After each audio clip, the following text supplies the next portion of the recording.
All right. A good question here that I want to know. What's up, Because bro? I'm not a gun guy, so when I see stuff laid out like this, I think wacko. Yeah. And that's what we're trained to think.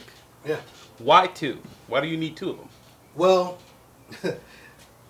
I look at it like you should have weapons like you have sinks in your bathroom.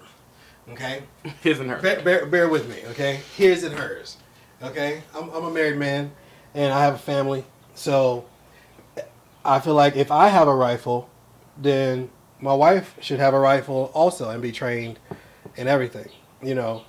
And I see it like this. There's a few scenarios where having more than one is a great thing. You know, okay, boom, let's say, boom, something goes bump in the night. Wife tells me, hey, get up, somebody's in the house. Okay? Let's say I come downstairs, I'm going to bring the shotgun, okay, for two reasons. One, I'm going to bring the shotgun because it can do the most damage in close quarters. You know, you get hit with one of these 12 gauge rounds, it's a dub for you. You know, it's over. Depends on where the shot placement is. But also because it only holds about 7 or 8 rounds. Why would I have some? Because you never know what could happen. Okay? Let's say I get downstairs and now it's an all-out shootout, right? Or something happens to me, more so the reason for that, if something happens to me while I'm downstairs, said intruder or intruders don't have this weapon to use on a consistent basis against my family. You see what I'm saying? So I'm a let them go, right? Bang, bang, bang. You know, or if something happens to me, let's say I shoot off 3, okay, and I'm done. I get killed or something like that. Now, they have 3 rounds left in this weapon they could probably use. But at the same time, though, why have 2 ARs? Because my wife is going to be at the top of the stairs. Because you set up your house as far as your defense codes and things like that. That, you know, you might say, you know, code rose or code black or something like that, where, you know, or you might be unsaid, you know, because you've trained and prepared your family for things like this. But if I come downstairs with the shotgun and something happens to me, my family upstairs is not defenseless. You see what I'm getting at? So that's why I have 2. I might decide, you know what, that was a pretty loud bang. They sound confident. I'm going to bring the AR, or I might just have it next to my bed or, you know, in the safe or whatever, right there next to where I'm at, you know, closely accessible or whatever. And I can just grab this and have 30 rounds to rock and roll, you know. But if something was to happen to me, I don't want my kids and my wife upstairs to be defenseless. So she'll post up, you know, top of the stairs action. And if you take me out, you know, you better get what you can and leave, because if you try to get upstairs to those kids, she's upstairs or coming down the stairs, you know, halfway, because her job is to protect the children. You see what I'm saying? At all costs, you know. So I'm gonna make sure she has the tools available to her that she can do that, you know. So that's why I have 2, because. So do you believe? Because I've seen stuff on Instagram where you see a kid and he's like just letting off, and you're thinking, why are they teaching the kid how to operate a gun? Why Do not? you believe in that? I definitely believe in that. I believe that if you have firearms in your house for more than one reason, more so safety than actual defense, because you'll be there in a defense needed situation, hopefully. But if not, yeah, my kids can shoot. I don't have young kids though. Yeah. You know what I mean? My kids are like 13, 12, you know what I mean? So it's like they're able to handle it. We go out to the range on a regular basis. I train them up.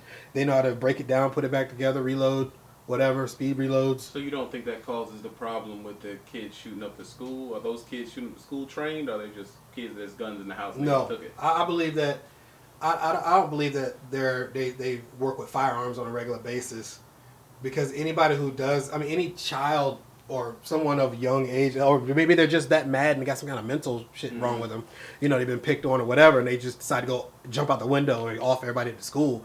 That's a whole nother conversation. You know, but I feel like in the realm of normalcy, you know what I mean, of the average safe law-abiding gun owner, yes, I think it would behoove you to train your spouse. Train that way. If the go round turns to the get down, they're not just running around screaming and not knowing what to do. You know, the difference between life and death might just be an action on your part. So let's say in scenario A, someone breaks into a house and the husband gets up. He's the one who's trained. He's the one who has the access to the firearms and everything like that. Okay, well, he goes downstairs and they take him out. Now it's just panic mode, but you're sitting up there with an arsenal, basically, of tools at your disposal, but you haven't been trained. Bad things are going to happen to you. Period.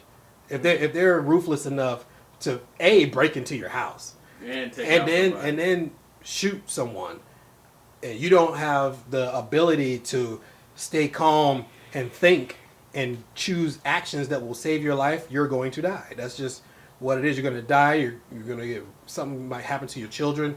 It could be just a multitude of things. And guns isn't an end all. You know what I mean? I got dogs too. Like, I'm not joking. You know what I mean? So it's like the dog is there to what the hell going on? The dog will probably wake up the wife. The wife will wake me up if I don't wake up with the dog going crazy, because if I don't have a small dog. You know what I mean? So the dog is buying me time, just like that little pistol would. You see what I'm saying? The dog is buying me time. By the time they either take out my dog, okay, if they have a firearm, they take out my dog. They're focused on the dog, and the dog is not easy to kill like that. You bring to somebody's house. If your dog is somewhat trained and you can, get them to not freak out when someone gets in and then just attack when there's an intruder, then you're good. But if you have a dog that makes a lot of noise, it could be a good deterrent, But, I mean, if someone's already in there and your dog is getting busy, your dog is probably not going to be able to kill that man quickly. You see, it depends on what kind of dog you got. But I doubt it. You know what I mean? Because, I mean, I've seen your dog. Bites or something like that, that's cool. I mean, you could take a dog bite and still pull a weapon.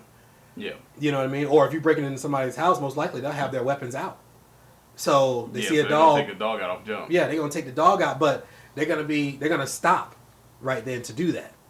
You see them getting if they take your dog out, their intentions are pretty clear. Oh yeah, they're not stopping. That's what I'm saying. If they're gonna deal with all these obstacles that you put in place, they're not coming to sell you Bibles, bro. You know what I mean? Like, they're not coming to preach the word. You know what I mean? So it's gonna get ugly. So when it gets ugly, get ugly with them. And make sure you have the tools to let them know that they chose the wrong house. So, what paperwork do you need for these guns? In Nevada? Yeah. Nothing. A receipt? I mean, you just need to not be a felon. And if you can pass a background check, or you have a CCW. If you have a CCW, you can just go pay for What's it. A CCW? A concealed carry permit. Okay? So, me, I have nothing. Right? I can just walk into a Nevada store and just buy a gun. If you being a new resident, once you get your driver license for Nevada, yeah, you can go, but you'll have to wait for the background check to go through. Like with this one. I bought this one, and since I got to redo my CCW thing, or do my CCW thing, I had to wait for the background check. Usually, before this Corona apocalypse happened, it was 30 minutes. 30, 45 minutes. They'll call someone, and they'll run the background check on their little Juju computer, and it'll spit it out. They'll be on the phone like, yay or nay. They'll call back to the store. But if you have a CCW or some kind of concealed permit from Nevada or a few other states that Nevada recognizes, then you can buy a weapon. So you don't see a problem with being able to get a gun that easily? No. Because some people, they talk in the rhetoric on TV and online that it's too easy to get a gun. And I heard the statistic that there's like 300 guns per American. As many in America. Like a lot of guns in America. Like, you don't think that's a problem that I can just go get a gun in 30 minutes? No. If you're a law-abiding citizen, and I mean, you have the right to bear arms. I'm sorry. I don't want to be. I take it back to what I was saying in the previous segment about not wanting to wait for someone to come save me. Police aren't there. First of all, let's get one thing straight. Police aren't there to save your life. They're not. Okay? They're there to come after a crime has already been committed or is in the process of being committed, and they're on the way. 4 minutes to 10 minutes to 45 minutes. You're gone. I mean, it's not like the movies where I'm in my closet and I'm going to whisper to the 911 operator and they're going to get there in time because the guy doesn't know I'm home. But if you're there sitting on if you're a night owl, you're sitting on your couch watching TV, or you're upstairs in your bedroom watching TV and you're up, and if something goes bump in the night, you're going to hear it, you're going to check it out, you're going to be, hey, what the hell? Something. They know you're there. By the time that 911 call gets to the operator dispatches a police unit, a unit gets to your house, that's a good 5-10 minute wait. Yeah. That's if one's in the area. You know, it's just too many. I just don't want to. What area you're in, how close you are to the precinct. Yeah, it's a lot of things that can come into play when it comes to whether or not you're going to be alive when the police get there. You know, and if you think about it, that's a scary stuff, man. You know, think about that. 4 minutes, let's say record police time, 4 minutes. Someone can take out a family in 4 minutes, you know? Especially if they, broke in the middle of the night, no mask, thinking everything was all good or whatever. No witnesses, 4 minutes, and they murderous asshole on drugs or something like that. 4 minutes is enough time to make sure nobody has anything to say to the cops. So I'm a beginner. Okay. And I need to get something. What would you suggest for me being like a butt naked rookie? Well, it depends on these tools. People say, they're guns, these are firearms, right? And they're tools. And every tool has a purpose. These are not just randomly built items. These things there's a reason. There's a reason why this one has a 16-inch barrel and this one has a 15-inch barrel and this shoots 12 gauge with buckshots and that is just there's a reason for that. There's this purpose-built items. So if someone came to me and was like, okay, I'm a new guy, I want to get a gun, what do I get? And I'm going to ask, what do you want it for? Well, just home defense. Home defense, shotgun. I would point them directly at a shotgun first because it's pump action, it's easy to use, you can hold it with 2 hands, you could beat someone with it, Mm-hmm. there's a lot of different things you can do with a shotgun, so I think that at the end of the day, in a perfect world, where you get issued a gun for defense, you probably get a shotgun for your house. A shotgun, I believe, is just one of those ultimate close quarter inside your house tools. This is a tactical shotgun, pistol grip, relatively short barrel, because I've seen them up to 20 inches, 20 some inches, butt stock, and it's like a hunting shotgun. Yeah, but this in Virginia, that pistol grip is illegal. Yeah, well, they consider it tactical. Yeah, it is tactical. That's why I live in Nevada. But sorry for the Virginia folks out there. If that is true and it is illegal, well, it is definitely illegal. Oh, okay. Well then, yeah, sucks to be you guys. Move to Nevada or Texas. Nevada, Texas, Idaho. A lot of them have loose gun laws. But I know I'm going to get something, so I'm probably thinking just a regular old Glock 9mm.